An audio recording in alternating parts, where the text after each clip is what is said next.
to be able to understand أعوذ بالله من الشيطان الرجيم بسم الله الرحمن الرحيم الحمد لله رب العالمين والصلاة والسلام على أشرف الأنبياء والمرسلين خاتم النبيين بالقاسم محمد وعلى أهل بيته الطيبين الطاهرين المعصومين الذي أذهب الله عنكم الرجس أهل البيت ويطهركم تطهيرا اللهم صل على محمد وآل محمد سبحانك لا علم لنا إلا ما علمتنا رب اشرح لي صدري ويسر لي أمري واحلل عقدة من لساني يفقه قولي وفوض أمري إلى الله بصير بالعباد إن الله وملائكته يصلون على النبي يا أيها الذين آمنوا صلوا عليه وسلموا تسليما اللهم صل على محمد وآل محمد السلام عليكم جميعا ورحمة الله وبركاته. Welcome everybody to yet another session into the beautiful verse of Ayatul Kursi. And today over here in Pakistan we have 25th of December. So it is the day of Christmas as celebrated by most of the world. So Merry Christmas everybody. Now I have deliberately chosen to talk about Christmas today because there were a lot of thoughts that were coming to my mind in connection to this feast or this festival around this time of the year. And I want to share with you my journey with Christmas as well, a little bit. Um, so, what is this Christmas Day? Now, a lot of these posts were going around on Instagram, especially with the younger Muslims, like the accounts I follow where which are popular with the youngsters as well.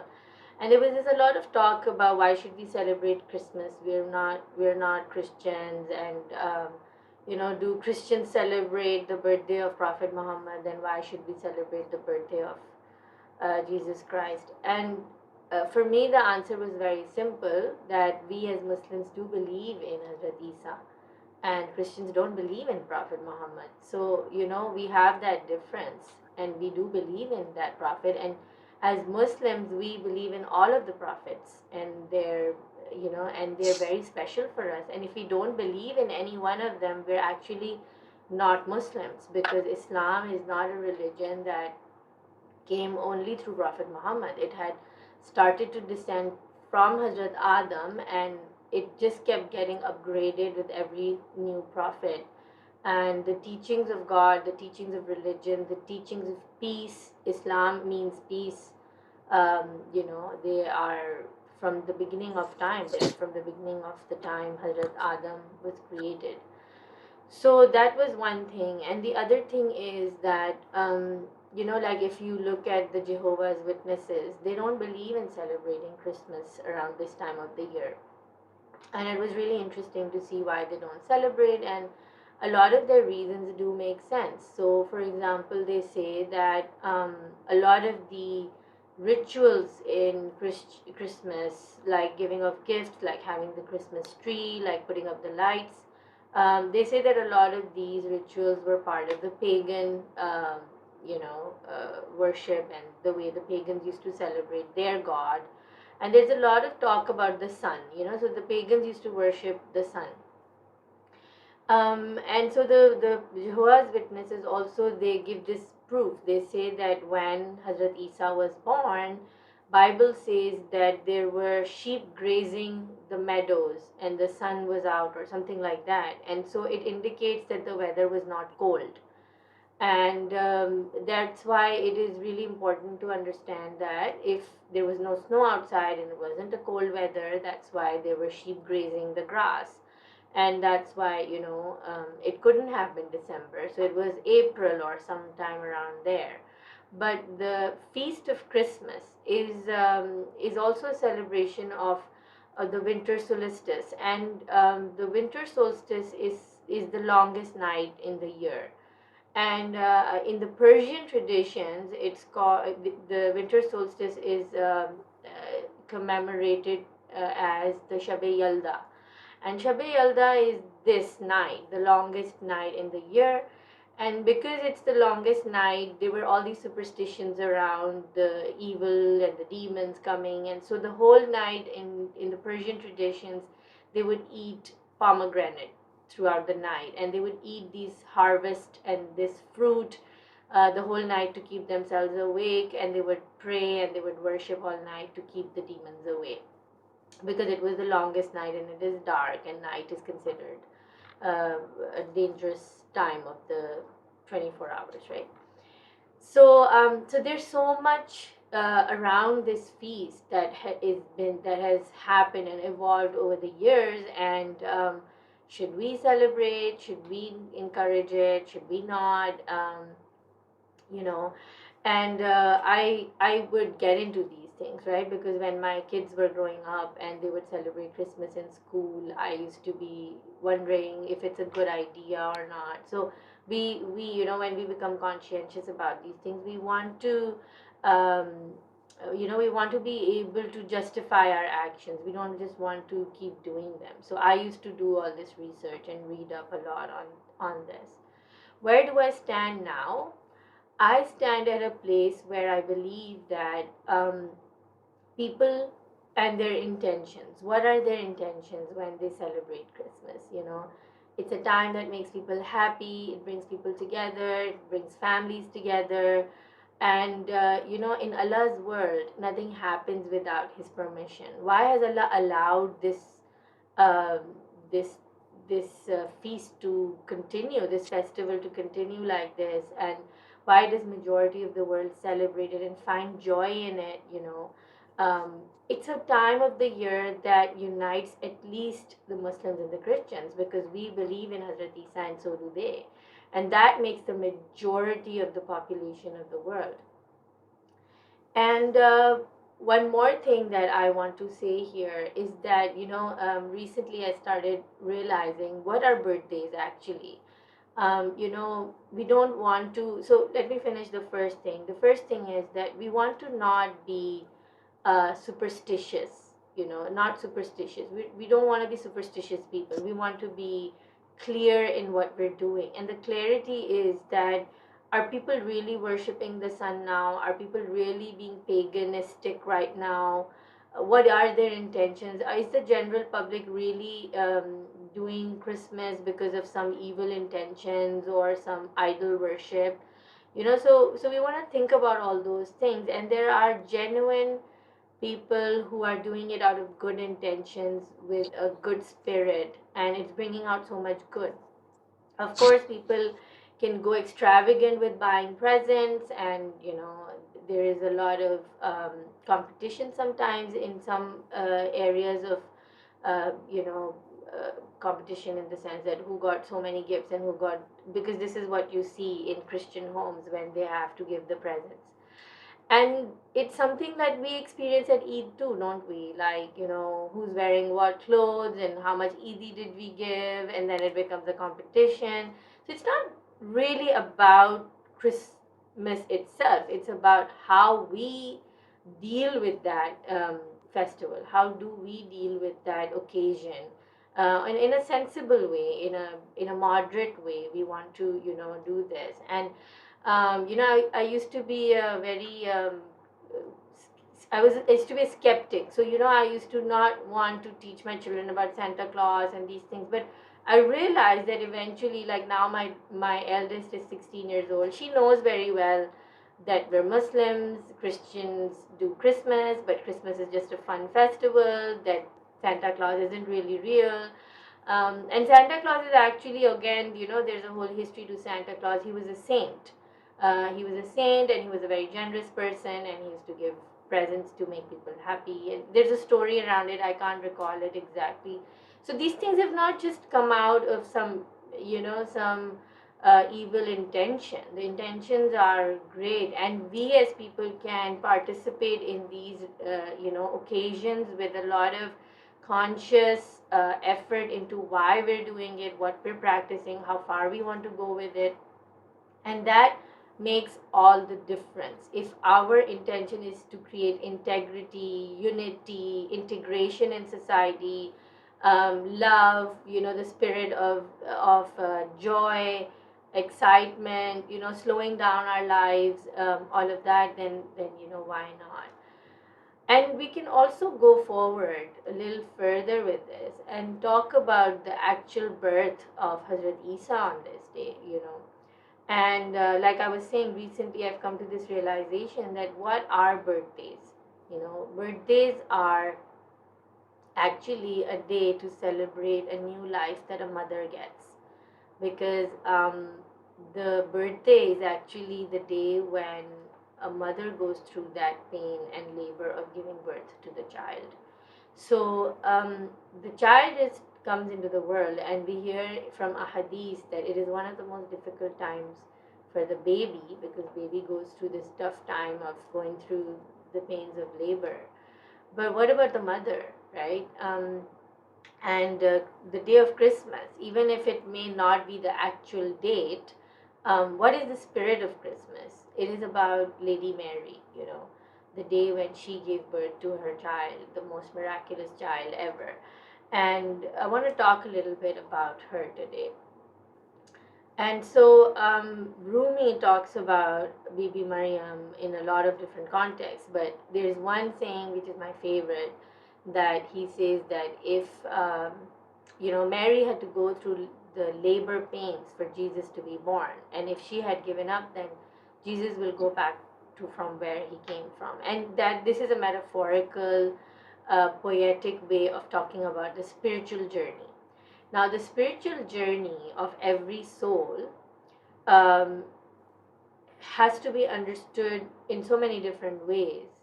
And one of the ways to understand it is that every now and then the soul goes through this cycle, and the soul has to constantly, unveil. It has to constantly be birthed out of veils. And so our journey is about, unveiling. It's about letting go of illusions and falsehoods and ideas which are illusionary, that are not haq, that are not truth. So as we grow up, just as a very simple example, when we're growing up and we enter our teenage, and we see this time when we start to see things in their reality. We're not children anymore, and when we're children, we look up to our parents as perfect, and we think that what they're saying and what they're doing is perfect. And we look at our parents and we look up to them. A lot of times we can't recognize their mistakes, and then when we become teenagers, a lot of that veil falls off, a lot of that illusion about perfection and perfection of adulthood. Like, you think like your grandparents are perfect or your parents are perfect, and then as you grow older, those veils fall off, and you realize, wait a second, my mom did this to me, my dad did that to me, why did my parents leave me and go away on a vacation, and I was so upset, and how can they do this to me? And so those veils start to shed. So even if I don't call it a spiritual journey, it is a human journey to be constantly led into deeper truths, and for certain ideas to keep on shedding. And when we go through this phase, there's a pain that emerges out of the veils falling off. So when the children realize that, wait a second, my mom did this or my dad did that, and for a while you feel angry and you feel upset, how can my parents do this? There was this Indian movie, Zindagi or something. There, the cast is Shah Rukh Khan and Alia Bhatt, I think, and Shah Rukh Khan is a therapist. And later on, that girl finds out that her parents had to move away for business, and they left her with her grandparents, and she was very, very angry about that, and created a lot of trust issues in her. When we come to that phase in our life where we realize that something was done to us which was an injustice, which was wrong, it creates a lot of anger in us, because suddenly that idol that we had built, suddenly that perfection we had seen in something or someone, it breaks apart, and there's a pain of disappointment, there's a pain of being wronged, that I was wronged. And that's why now I can't trust this human being who did this to me. And that pain is a pain of growth. It it spurts us into a new phase of life where we have to start to, deal with this anger and resentment. A lot of people don't realize how angry they are or how resentful they are, and they live with that anger, resentment, mistrust starts to affect their life.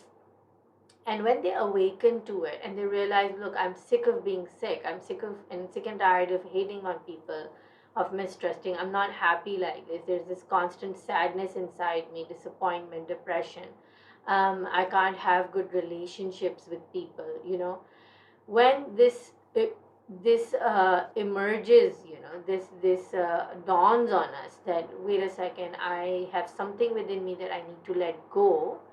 We come to a place where we finally say, I want to forgive. And forgiveness comes when we look at ourselves and we realize, I'm not perfect. And without knowing I have wronged people, without realizing, without understanding, I may have hurt some people. And then slowly, like when we become parents, we realize how much we try to be good, how much we try to do good for our children, and still we end up making mistakes. We realize our parents must have tried their best too, in their knowledge, in their circumstances, in their given, understanding, how they were brought up. They tried their best, and no parent would try to harm their children. Even parents who, have sometimes have children out of wedlock, or they're too young, and then they're teenagers and they have these pregnancies and they have children, and they leave their children. It's not because the mother doesn't love the child, it's because the mother thinks this is best for my child. I'm not capable of handling this child, I won't be able to take care of this child. I can hardly look after myself, and this child is so fragile, that I can't take care of this kid. So, you know a human being at heart, in its core, is a good, uh, is an emblem of goodness, is a symbol of goodness, because there is that spirit of godliness and goodliness within us.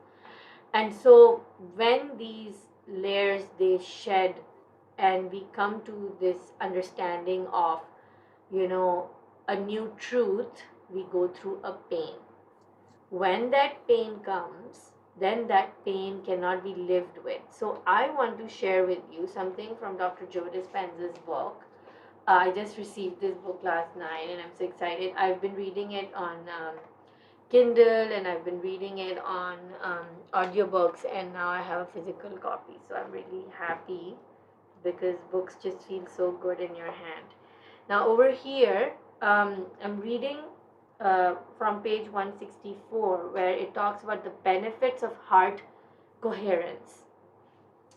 I'm talking about the heart because Kursi, Ayatul Kursi, the Kursi is the throne of God. Throne of God, Allah says, I cannot be encompassed by the universe, but the heart of a believer can hold me.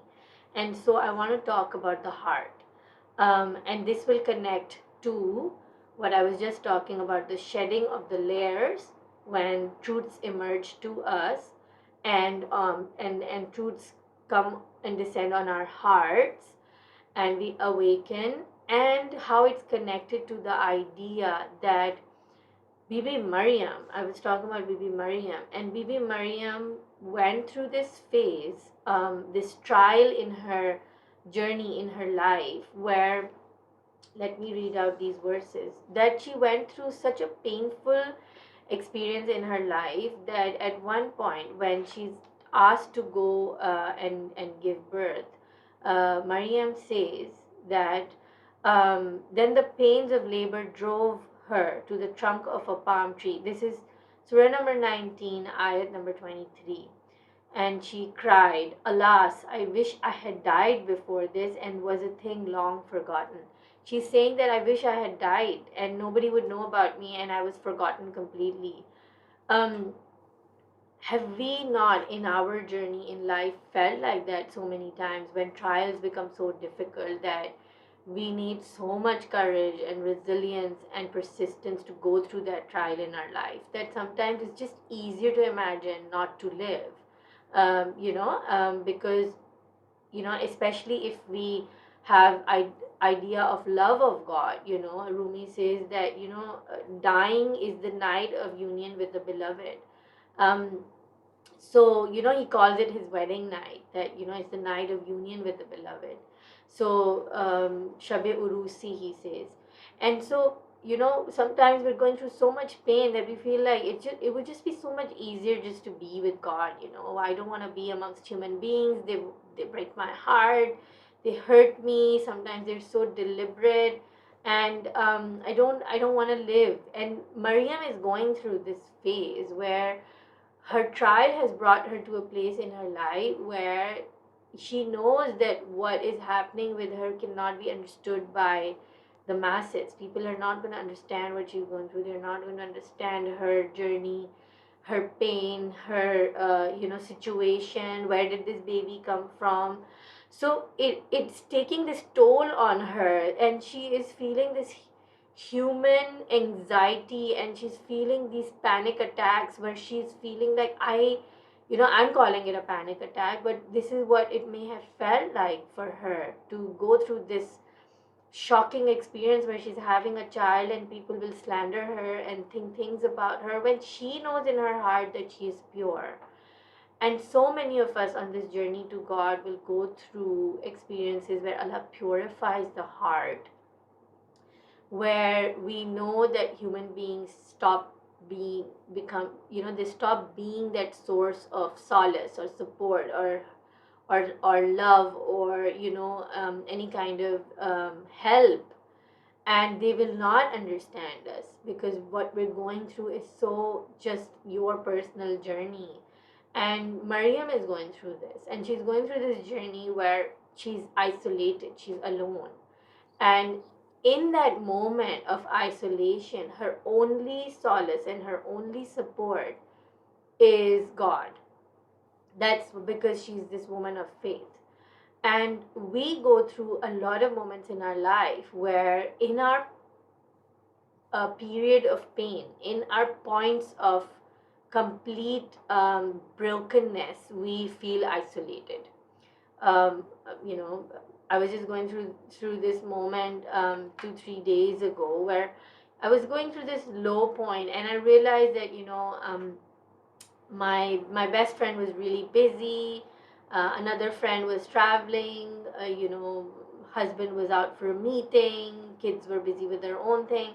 And suddenly, after, I felt like I was going through this slow down moment around Christmas, winter vacation, holiday time, and everybody's just slowing down, and everybody was just not there in my life in that moment. And my first notion was, oh, I'm so alone and there's nobody there with me, and poor me, and there was this direct moment of feeling like a victim of the situation. And we feel like that, sometimes we like a little drama in our life, and we like to feel like, oh, poor me, damsel in distress kind of feeling. And then I realized that those are the really precious moments which Allah creates for us so that we can be alone with Him. To just sit on the janamaz and do some zikr and go into sajda and talk to Him and get upset with Him, and just, you know, telling God, I didn't like this, or why did you do this to me, or I'm upset about this, and whatever, to just have that private chat with God, and that happens when I see it with my children, that when they grow up and they become teenagers, they use this word cringy. Oh, mom, don't be so cringy. When you do things which are not so cool, or trending or anything, they'll be like, that is so old, or that is blah blah. And sometimes I have to really like tame them into making them sit down and say, look, I'm really concerned about this, I love you, I'm worried about you, I want to talk to you about this issue. and it takes a lot of warming up, and sometimes I have to take one of the kids separately into a into a private space or a date with them, take them out on a date with me and then sit with them and then talk to them and say, what's going on with you? You're not being yourself. I noticed this or that, and we need to kind of do that with our children. We isolate them and we get alone with them, and then they start to melt, that ice kind of starts to melt and break, and then whatever's been piling up inside them starts to reveal slowly, slowly, and they start talking. And that is what Allah does with us. He isolates us. He makes us alone with Him. And when we're away from all the noises and the voices of all the people and all the chatter, in our moments of loneliness and isolation, we can have that opportunity to really get intimate with God and then start to release these layers that come upon us. And in the shedding of these layers, a lot of truth starts to reveal itself. And that's why, the knowledge descends on the heart. The information about the self, about life in its reality, about the haq, starts to descend on the heart.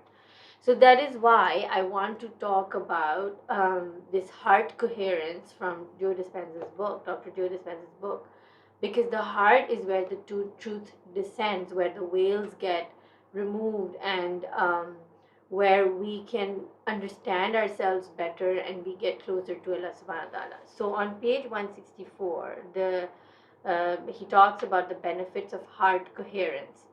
I'm just going to read it out and maybe explain a little bit here and there. When we choose to cultivate and experience elevated emotions, and the coherent signal of those elevated emotions reaches the brain, if the amplitude of the signal is high enough, chemicals equal to those feelings and emotions are released into the body. So, elevated emotions are emotions of joy, peace, tranquility, excitement. These are elevated emotions.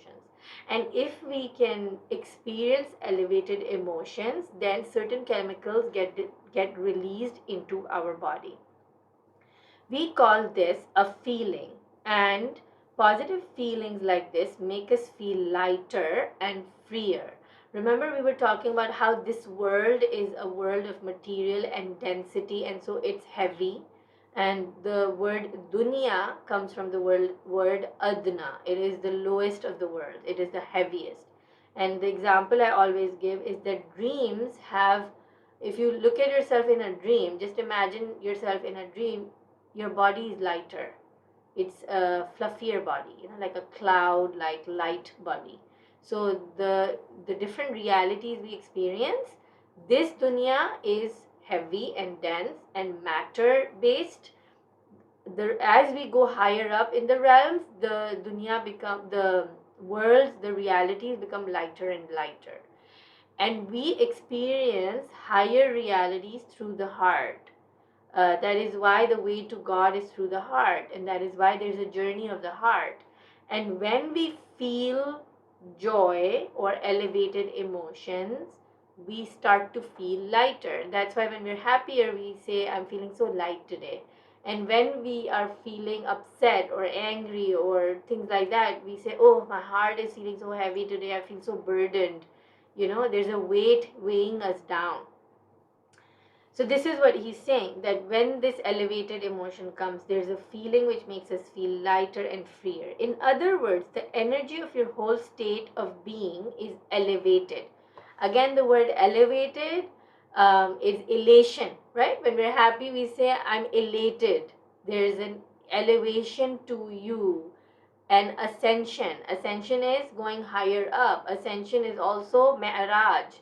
As-salatu mi'rajul mu'min. So when you pray, you feel elated. You should be feeling elation. You should be feeling excited, joyful, happiness. If you're not feeling it, then that prayer is missing something. I'm not saying that we should always be feeling elated when we pray. I'm also not saying that prayers should always make us feel elated. I am saying that we can experience this elation, we can experience this elevation in our emotion through a connection to God. That is a prayer. And we don't have to feel this connection to God just by sitting on the janamas, just by doing tasbih, just by doing zikr. We can feel elated by playing with our kids, by listening to music. We can feel elated by being in the company of certain friends, even if we're eating food which is our favorite food, and we can be mindful of its flavors and its taste and how it came to us. If we can enter that state of presence, we can then experience this elation. So he says that when we feel these elevated emotions, we feel like our state is being elevated. If we are feeling an elevated sense of well being in a safe environment, the energy of those feelings sets in motion a cascade of at least 1400 biochemical changes in the body that promote growth and repair. So, 1400 biochemical changes happen in a moment of feeling elevated and joy. And what that does, what those biochemical changes do in our body, it's that it starts to repair our body. Instead of drawing from the invisible field of energy around your body to transform energy into chemistry, now you're adding to and expanding that field or aura or the energy around your body, resulting in a new expression of chemistry reflective of the change in energy.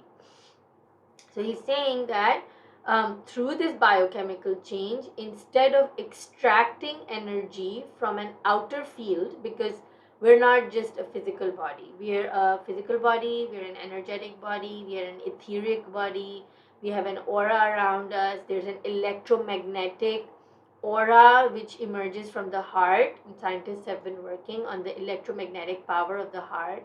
They say that the electromagnetic power of the heart is around, I think, 500 times more than the brain. I'm going to check that number. So there's all these, components to us as an entity, as a human being. And when the biochemical changes happen on a physical level, they also start to affect our energetic level. And instead of draining us, elevated states help to nourish us and help us grow and expand. Now, he's explaining how. So, he's saying that resulting in a new expression of chemistry reflective of the change in energy. How? If the first three energy centers of the body are energy consumers when we are out of balance, what are the first three energy centers of our body? They start from the bottom, uh, from the tailbone of our, from the tailbone at the bottom, um, below our abdomen, we have these muscles that we can tighten and release. So we have these energy centers right at the bottom, then a little bit around the below the belly button, and then at the belly button. So these are the three lowest energy centers. Now in Hinduism we may call them chakras, but Dr. Joe has also explained that these are the energy centers of the physical body because this is where hormones are released. So we now know that even scientifically we have these energy centers where hormones get released and create or destroy our body through the release of those hormones, and I'm just going to go into that right now. So if the first three energy centers of the body are energy consumers when we are out of balance, the heart is an energy expander. Now we know that the heart over here, it is denoted by the color green, and it is the heart center, right? And the heart center is the energy center that expands. It is the energy expander. And when you rest your attention in your heart to create and sustain elevated emotions, then that coherent energy causes your heart to beat like a drum. It's that coherent rhythmic beating that creates a measurable magnetic field around your heart and thus your body. So I was just talking about the electromagnetic field, and if we can create coherence, that means elevated emotions, happy, joy, peace, tranquility within us, then the heart's rhythm, the beating of the heart's rhythm, it changes and it starts to beat like a drum in a lot of coherence. There are graphs that he's given in this book, and I'll show it to you if I can. So he's talking about this rhythm over here. So this is incoherent. There's the rhythm and the pattern is incoherent. And over here there's a coherence in the heartbeat. Okay? So this coherence is what he's talking about, the electromagnetic coherence of the heart. And the most amazing thing is that, he's given all the data to show where this research was done. This was done at the Heart Math Institute, and he's given the details of it. And so now he's saying that it creates a measurable magnetic field around your heart and thus your body.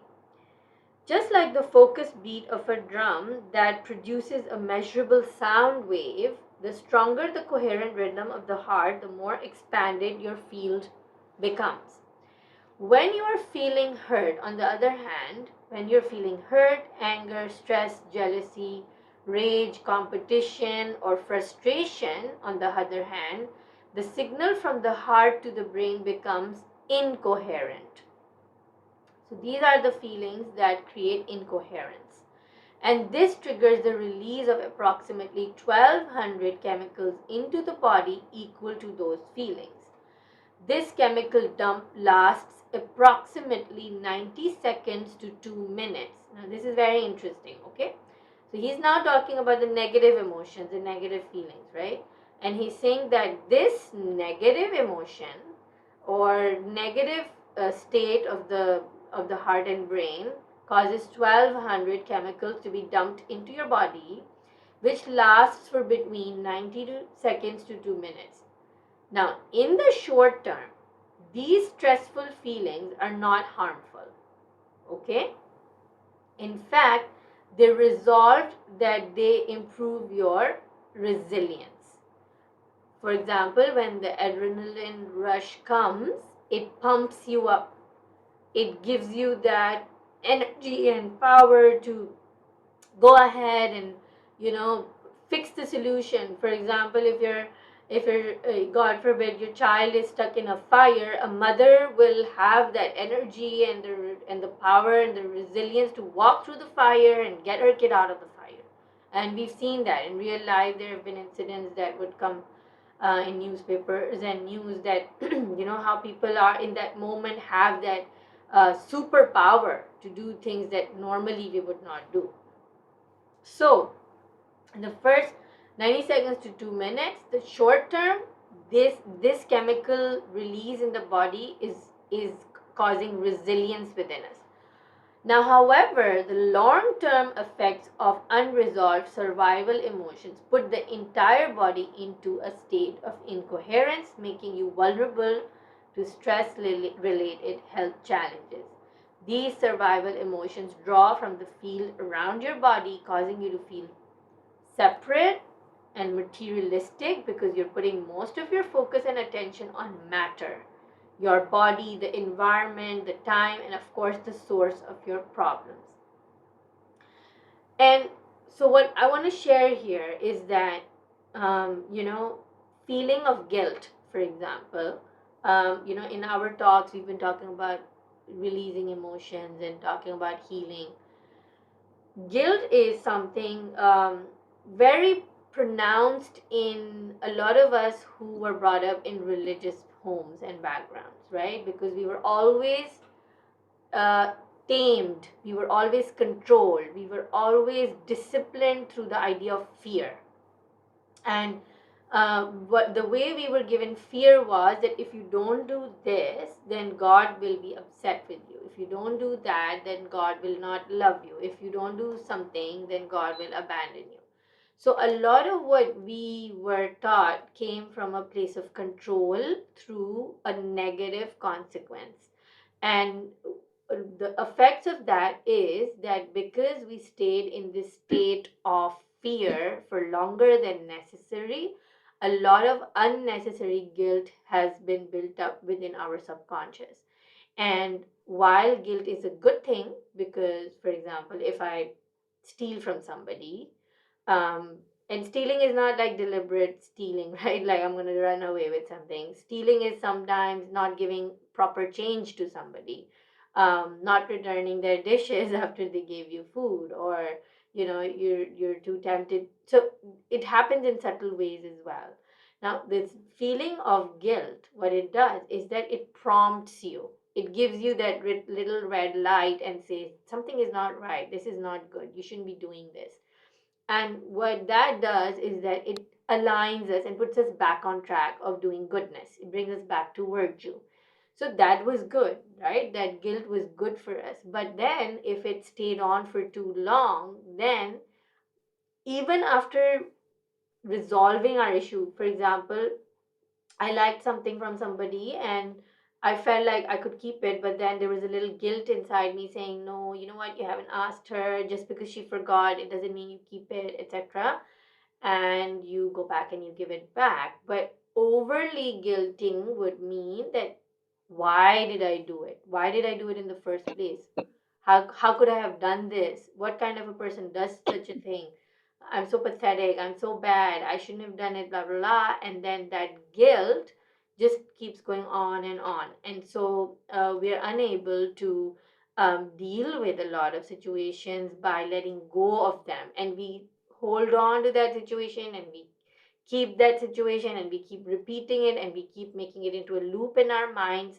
And that starts to become a long term problem. And that is why, over here it is saying that in the first few minutes, from 90 seconds to 2 minutes, you have this opportunity to resolve your emotion in a positive way. But if you don't, and if you hold on to it, then it becomes a very long term issue. Now what happens is, one of the hormones that gets released in our body is cortisol. And when we go to the doctor and there's certain medical issues that cannot be resolved, um, doctors give us cortisone, steroids, right? Steroid injections, emergency situations when babies are low on their weight, in pregnancies, certain injuries, severe hair fall. A lot of these very severe situations, doctors will give us cortisone, steroids. And that is a hormone that is getting produced in our body as well. Now, cortisone, when released in the first few minutes, it's helping us. But if it continues and cortisone stays within our body and a lot of other hormones along with it, when they continue to get released in our body, then they start causing a lot of inflammation. And going through a lot of physical ailments myself, I know that at one point my doctor was suggesting that I might have fibromyalgia. Now, it sounds like a fancy name, but what it actually is saying is that fibromyalgia is a pain caused in the body, which is all over your body, which doesn't have a deeper cause within the body, but there's a thin network of veins covering the entire body right under the skin, which is neurological, like it's connected to the brain and it gives messages to the brain. That network of veins starts to get inflamed.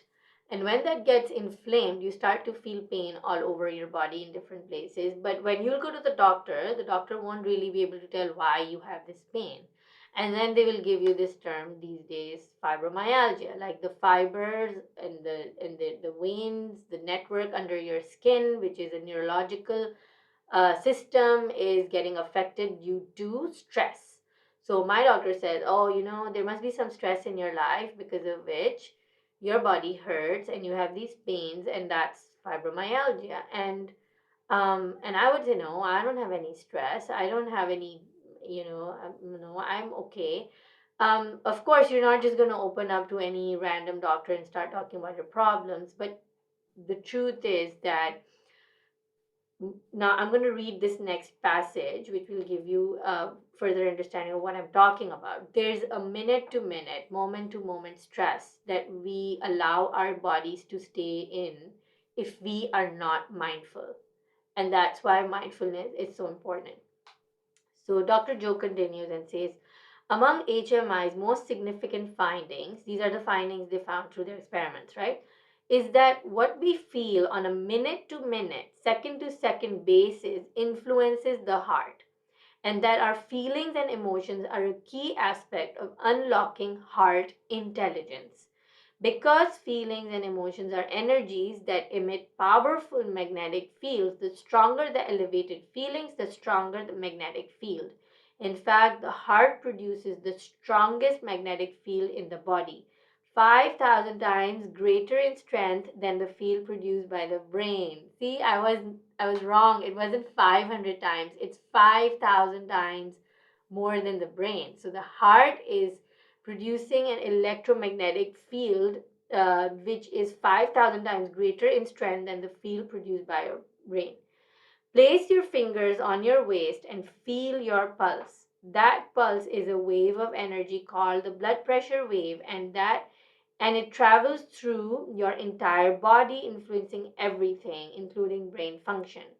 Not only does the heart's magnetic pulse reverberate through every cell of the body, but it also produces a field around your body that can be measured up to 8 to 10 feet away using a sensitive detector called an magnetometer. So yeah, I'm so excited that I could say this out to you guys, because a lot of people feel like this aura thing is not scientific and there is no tangible way to check it. But now, this magnetometer can check your electromagnetic strength 8 to 10 feet away from your body. And so it's really like a matter of understanding the power of your heart, which is controlled through your feelings and emotions. And so this kursi, this throne, this heart, this is the place where God resides, where haq is, where the truth is your truth, which can be accessed through an understanding of who you are and what your emotions are and what you're feeling. And there was this image that I saw on Instagram. It was this person sitting inside their brain, inside themselves, and they're saying, "Hey, wait a minute! There's only me in here." Saying that inside me there's only me, right? So there's only me in here. So he's suddenly realizing, hey, wait a second, it's only me in here. I can choose to enjoy myself. Who's stopping me? Like, who's stopping me from being happy inside myself? There's only me in here, you know. And it's a funny thing that when I was thinking about it, I actually realized that when I do Quran sessions, it's only me in here. So I can just choose to talk about whatever I like, and I can talk about whatever subject I like and whatever talk I want to do. And it was just an exciting and happy thought. I was like, yeah, I have the power, I can talk about whatever I like, because it's just me in here. So, I can mute everybody and nobody will be able to do anything. I'm just being funny. But the idea is that it's only us within ourselves, and we can choose what emotion we want to keep right now within ourselves. And we can turn around and we can say that somebody hurt me, or somebody said something mean to me, or somebody is doing something that they know is painful for me. But you know what, they say, mystics and teachers, they say that the quality of your headspace, the quality of the ambience, the environment of our minds, and our within ourselves, is dictated by our own thoughts. It is not dictated by what happens on the outside. So, for example, even if it is a very close relative who is being painful and hurtful, if we can slow down and if we can take a pause and if we can reflect on the situation and if we choose empathy. Now, what is empathy? Empathy is saying, let me be in another person's shoes. right? And I'm going to just move towards ending this session today. That there's this Buddhist anecdote that they say is that imagine that a rock comes on your window and breaks the glass, and you look at the rock and you feel really upset at the rock, and you say, rock, how dare you break my window? And you'd be like, wait a second, it was not the rock that broke my window, it was the hand that threw the rock. So you'd be like looking at the hand that threw the rock. In the same manner, when someone hurts us and when they do something painful for us, don't look at them, look at what was behind their action, what caused it, right? What was it behind them doing this action? A lot of times it is people who are brought up in a certain way. They're not conscious of the way they were brought up, they are in an autopilot way of habitually doing life. um, a lot of people have a lot of inner trauma. They have childhood trauma that is unresolved. They are, they look like adults, but they are human beings who are suffering as little children inside. um, there are human beings who have a lot of pain, they have a lot of hurt. They say that hurt people. People who are hurt and broken and wounded from the inside are the people who are going to spill that hurt over. The hurt is spilling over, right? That's why I keep saying whatever we fill ourselves with is going to spill over. So these people who are hurtful in our lives are people who are hurting. And for a moment, I want to bring back and close our circle in our conversation now. Bring ourselves back to the story of Bibi Maryam. And why I wanted to talk about the story of Bibi Maryam today was also because I was inspired to talk about the Maryam dimension within all of us. So Allah says that Sanurihim ayatina fil afaqi wa fi anfusihim. Whatever you see on the outside is also within you. The Maryam that exists on the outside in the pages of Quran, in history, is a Maryam that exists within each one of us. And what we want to do on this Christmas is activate the Maryam dimension within us. Who was Maryam? What was her energy? What was her character? What did she do? Maryam endured so much in her experience with God. She came to a point where she didn't want to live. She was hurting so much. And then what does the ayat say? In Surah Al Imran, ayat number 42, and as the angel said, O Maryam, surely Allah has elected you and purified you and has elected you over the women of the world. وَتَحَرَكِ وَاسْتَفَاكِ عَلَى نِسَاءِ الْعَالَمِينَ. So this dimension of Bibi Maryam, if I can have a durood for Bibi Maryam and for Hazrat Isa and for all of our prophets, Allahumma salli ala Muhammad wa ala Muhammad, that Allah subhanahu wa ta'ala is giving her this good news that you have endured this difficult phase in your journey where you have birthed Jesus and you didn't even feel like living. It was so difficult for you that you have been chosen above all the women of the world. And that is what we want to celebrate on this Christmas, this beautiful woman. And this beautiful woman is the divine feminine. It's the divine feminine energy, which is not just a part of us as women, but as men too. Men too have this dimension within them of enduring, this, which is what Rumi is saying, that Maryam has to go through the pangs of labor to give birth to Jesus. And Jesus over here is our new self, is me and you. Who is me and you? I do this practice and I can assure you that it is so effective for me, and maybe you can give it a try. Sometimes in your difficult time when people are hurtful and you want to forgive and you want to let go and it's really difficult, close your eyes and try to think what Maryam would do. Try to think what Prophet Isa would do. Try to think what Prophet Muhammad would do, what Imam Ali would do, and think of their energies. What kind of people were they? Were they forgiving? Were they loving? What kind of hearts did they have? And honestly, when I sit with that thought, I can feel the expansion of their heart. Like we were talking about how elated emotions in the heart cause expansion. I can really, really tap into that feeling of being the bigger person, you know, being the person who just wants God. I don't want anything else. I just want God. And to get God, to be with God, to meet God, I want to be like God.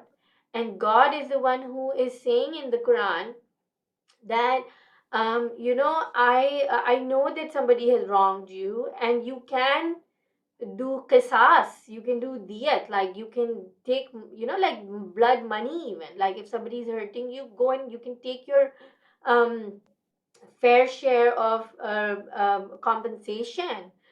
You can Imam Ali said that, Ibn Muljim, he struck me once. So if you want to take a revenge, you can only strike him once the way he did. But what is better, he says, and that is what the Quran says, what is better is that you forgive, right? And so you kind of sit and you immerse yourself and you drench yourself and you drown yourself in this beautiful expansive energies of these beautiful people, Bibi Maryam, Hazrat Isa, Prophet Muhammad, Imam Ali. And what are they saying is that what is better is that you forgive. you know what is better is you let go. For let go, why? Not because, oh my God, I have to force myself to let go, but because I want God, I want that treasure. I want that divine experience. God, I'm going to do this trade with you. I'm going to try and make this intention. I want to forgive like the saints. I want to forgive like your great people with big hearts. And what you do is you give yourself to me, you know and in that moment, if you just sit with that and you say, Allah is ghafoor, Allah lets go, Allah is unconditionally loving.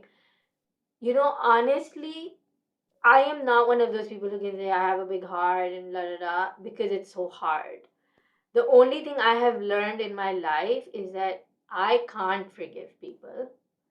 I can't let go. It's really difficult. I really can't do it, but only Allah can do it. So every single time I go within myself and I realize it would be so much better if I could forgive, then I just tell Allah, and I say, Allah, I can't do it. You can do it. For you, it's easy. For you, it's kun fayakun. So I am setting the intention that I would like to forgive, and now I'm handing it over to you. You know, I would like to do it. I'm setting the intention, and now I'm giving it to you, and now you do it because it's so easy for you. And it can change our lives. It's so transformative. I'm honestly, there are things that I would tell Allah in passing, and then I would realize that there has been a release. Like after a few days, I would realize that this thing is really not bothering me anymore. That person is not bothering me anymore like they used to. That is the work Allah does through us, for us, within us. And that is why Allah is saying, you know what? I am the one who is your helper. I am your Nasir. I'm the Wakil. I'm taking care of your affairs. All you need to do is verbalize it. That's why, recently somebody had asked me this question, that if Allah knows everything in our hearts and He knows what we want, then why should we even say it? You know, because in saying it, there is so much release. In saying it, there is so much clarity. When we speak it, it initiates a movement. So if you can just say to Allah, I would love to forgive this person, can you please help me? And Allah will do it. And that verbalization sets into motion a birthing, a new us, you know. So, inshallah, we end our session today here. Alhamdulillah Rabbil Alameen for this opportunity, for these insights, for these moments of deep inner reflection.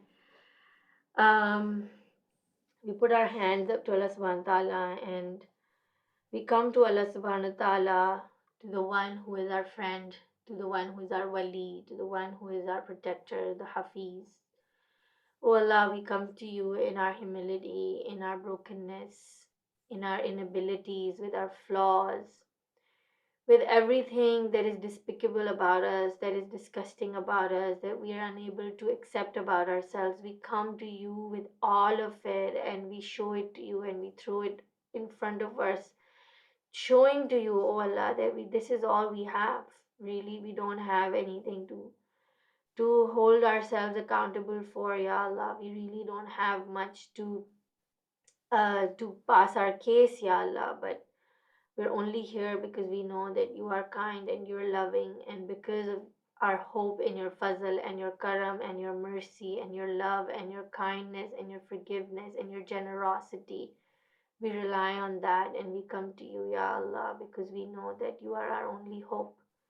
And you are the only one who understands us, the one who can see the movement of our eyes, the one who is closer to us than our jugular veins. Ya Allah, we come to you as our friend in our times of loneliness, in our times of need, in our times of desperation, in our times of powerlessness and helplessness within ourselves and over ourselves, in our inabilities to change ourselves. Ya Allah, we hand ourselves over to you and you alone. For you it is easy and you are our protector and master. Ya Rabbal Alameen. Allahumma salli ala Muhammadin wa ali Muhammad.